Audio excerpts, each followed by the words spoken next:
Network. It's an awful long way from Toronto to Calgary, and yesterday, 5 Maple Leafs got their travel orders for Cowtown after a huge 10-player deal. Blockbuster? Heck, seismologists couldn't even measure this one on the Richter scale. The shock waves are still being felt in Calgary and Toronto, and everyone has an opinion on this deal. Naturally, it's a trade of significant magnitude. Anytime you trade 20% of your hockey team and pick up hopefully 20% that will come in and add to your club. I think the fact that we're bringing in players who've been on a Stanley Cup winner, we're bringing in experienced defensemen and a great two-way centerman in Doug Gilmour and experienced goaltending in Rick Walmsley. It augurs well that our second half will be much better than the first half.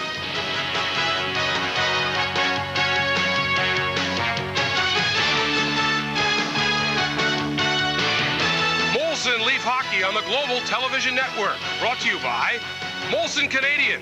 What beer's all about. This was the scene this morning at 11 o'clock as the first batch of new Maple Leafs arrived in Detroit. Doug Gilmour, a happy guy. So too was Rick Walmsley, as the two of them met with Coach Tom Watt. And then, after a short meeting, they appeared on the ice. They met their new teammates, and believe me when I tell you that Gilmour and Walmsley were the topic of conversation during today's practice at Joe Louis. Hi, I'm Doug Gilmour of the Toronto Maple Leafs. I'm very excited to be here at this point in time. I think over the past couple of years I've been rumored as a trade about coming to Toronto. It's finally happened, and again, I'm just glad to be a part of it. Hi, I'm Rick Walmsley of Toronto Maple Leafs. I'm really happy to be here in Toronto. I'm excited about playing close to home, and I'm looking forward to playing with Grant Fuhr rather than against him. Welcome to Detroit and the Joe Louis Arena. Tonight it's the Maple Leafs and the Detroit Red Wings on what has been a very busy day here in the Motor City, as all the hockey fans and the writers and the other members of the media have speculated as to what might happen with regards to this blockbuster deal. I don't know about you, but the shock hasn't worn off for me yet, as we're still trying to figure this one out. Should also mention to you that even though we showed you Doug Gilmour and Rick Walmsley, there are other Flames on the way. Jamie McCowan will play tomorrow when the Leafs host Chicago. Rick Natras still a couple days away. He'll start skating on Sunday. And of course, Kent Manderville playing with the Olympic team. Len Esau, an emergency recall for the Leafs. He'll be the 6th defenseman, was called up from St. John's today, arrived in Detroit at about noon. And the big news, had there not been a trade made, but it's still big news, the return of Wendell Clark, who missed 24 games with that well-documented knee injury. Wendell's back, Gilmour's here, Walmsley in a backup role. Should be a dandy between the Wings and the Maple Leafs. Now let's go upstairs to my colleagues Joe Bowen and Harry Neale for their thoughts on tonight's game. Thank you, Mark. Well, Sam Pollock, I think, said, Harry Neale, that when you get the best player in the trade, you win the trade. This is a big one.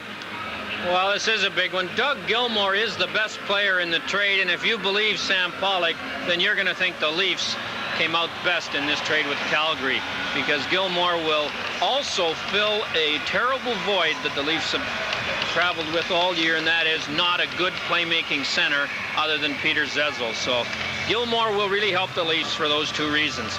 The other thing is that their defense core will be stronger with the addition of Natras and McCowan when they get here. McCowan is to play tomorrow night.